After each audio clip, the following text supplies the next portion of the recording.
દોસ્તો નમસ્કાર। આજે હું એક વિશિષ્ટ વિષય લઈને આવ્યો છું અને એ વિષય છે એક મૂવીનું સરસ મૂવી મેં જોઈ। એ મૂવીનું નામ છે ઇડલી કઢાઈ। સાઉથનું મૂવી છે। ધનુષ એમાં મુખ્ય કલાકાર છે। મિત્રો આ ઇડલી કઢાઈ ખરેખર બધાએ જોવા જેવું પિક્ચર છે, કારણ કે એ મૂવીની અંદર એક દીકરો જ્યારે પોતાના સપના સાકાર કરવા માટે બહાર એટલે કે ઘરથી બહાર પરદેશમાં જવા માટેની તૈયારી કરે છે અથવા તો જવાનો વિચાર કરે છે, ત્યારે એના પિતાજીની ગામમાં ઇડલીની દુકાન હોય છે, બહુ સરસ ચાલતી હોય છે। આજુબાજુના બધા જ એરિયામાં, એમના આખા જિલ્લામાં એમનું નામ હોય છે।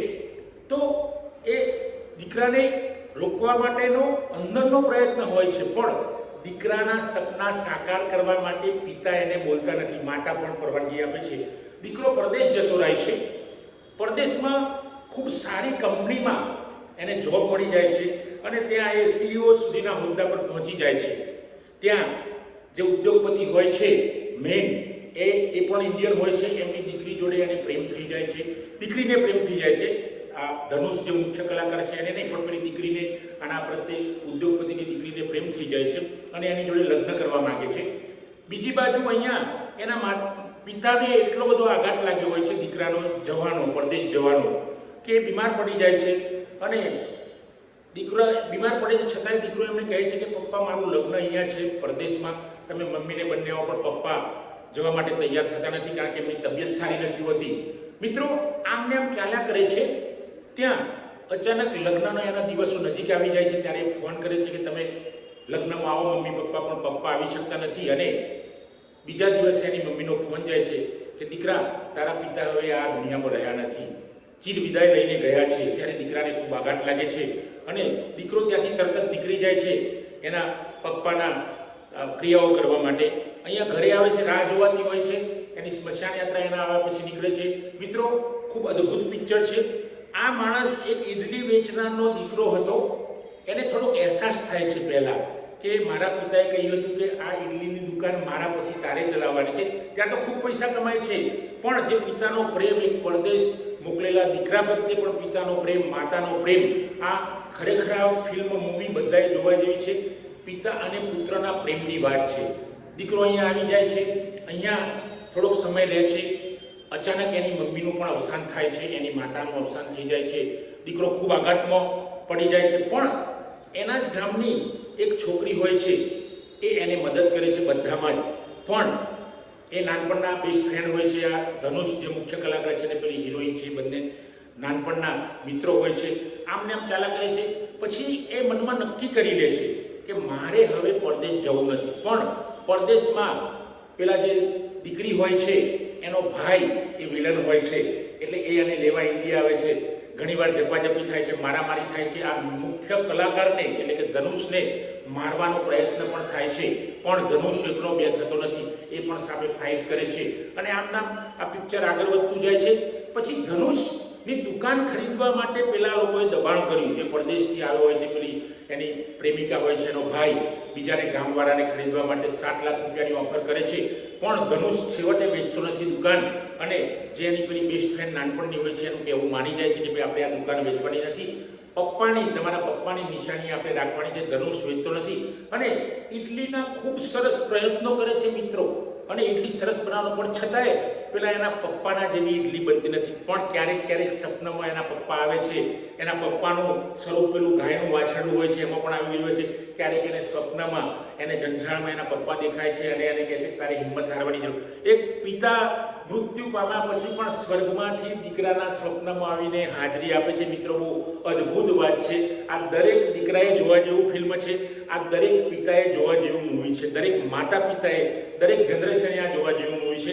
પછી ઇડલીની દુકાન બરાબર ચાલતી નથી, ખૂબ પ્રયત્ન કરે છે, પણ એના પપ્પા જેવું જે ગ્રાઇન્ડિંગ કરવાનું, હાથેથી પીસવાનું જે કામ એ કરી શકતો નથી, થાકી જાય છે। સતત એના પપ્પા 2-3 કલાક આ પીસતા હોય છે, આ પેલો મુખ્ય કલાકાર ધનુષ એ પીસી શકતો નથી। ધીમે ધીમે એને ટેવ પડે છે, પણ છતાંય એક દાદા ત્યાં એક ખાવા આવતા હોય છે, એ કહે છે કે ભાઈ સારી છે, પણ ખૂબ સારી છે એવું કહેતા નથી। આમને આમ સમય, મહિનાઓ નીકળી જાય છે અને આ બાજુ પેલા જે દીકરી હોય છે જે પરદેશમાં એને પ્રેમ થયો હોય છે, એના પપ્પા અને એના સન બંને અહીંયા આવે છે પેલી છોકરી સાથે અને આને ફસાવાનો મારવાનો ખૂબ પ્રયત્ન કરે છે, પણ ધનુષ ધીમે ધીમે બચી જાય છે. ઘણી જગ્યાએથી એને હોસ્પિટલમાં એડમિટ કરવા બચી જાય છે, પણ છેલ્લે પછી તો પેલા લોકોનું પણ અચાનક હૃદય પલટો થાય છે, કારણ કે પેલી એની છોકરીએ ઉદ્યોગપતિને કહે છે કે તમે બંને મારા ભાઈ અને તમે બંને આને તમે નુકસાન પહોંચાડો છો. પેલાનું હૃદય પરિવર્તન થાય છે. આ બાજુ ધનુષની ઈડલીની દુકાન એના પપ્પા જેવી ચાલતી થઈ જાય છે અને ધનુષ પછી તો પરદેશમાં કરોડો ડોલરની કમાણી કરવા જતો નથી ને અહીંયા જ રહી જાય છે. પેલા લોકો ઉદ્યોગપતિ એનો સન અને પેલી છોકરી જે ધનુષને પહેલા પ્રેમ કરતી હોય છે એ પણ માફી માંગે છે. મિત્રો, આ અદ્ભુત મૂવી પછી તો એની જેવી રીતે જિલ્લામાં પ્રખ્યાત હતી એની દુકાન એના પપ્પાની, એવી જે પ્રખ્યાત થઈ જાય છે. મિત્રો, આ મૂવીમાં જોવા જેવું એક છે કે દીકરાને ઘણીવાર પપ્પા રોકતા હોય છે બહાર એના વિકાસમાં. તો આમાં એક વાત છે કે એનો પ્રેમ છે, પણ ના રોકવો જોઈએ અને ધનુષની જેમ વિકાસ કરવો જોઈએ. એ આજના વિકાસના જમાનામાં પણ એ પણ લાગુ પડે છે. એક પિતા પુત્રનો પ્રેમ છે, પુત્રને એક સપના સેવતો હશે અને સાકાર કરવા જાય છે. આમાં તો ધારો કે મારી જો હું વાત કરું તો મારા પપ્પા એ વખતે જીવતા હતા ત્યારે અમે ભણતા હતા ત્યારે એવું કહેતા હતા કે તમે આકાશમાં ઉડો, પરદેશ જાઓ, ગમે ત્યાં જાઓ, શહેર છોડો, બીજા શહેરમાં જાઓ, મોટા શહેરમાં, પણ એમણે ક્યારેય રોક્યા નથી. કારણ કે એ એમનો મારા પ્રત્યેનો, અમારા ભાઈઓ પ્રત્યેનો પ્રેમ એવો હતો કે ભાઈ મારા દીકરાઓ ભલે ગામ છોડી દેશે પણ એમનો વિકાસ થવો જોઈએ. ત્યાં પેલા પિતાને ધંધો તૈયાર હતો અને એને એમ હતું કે ભાઈ મારો ધંધો ખૂબ સરસ ચાલે છે તો મારો દીકરો ધંધા પર બેસે, એમાં કંઈ વાંધો નથી.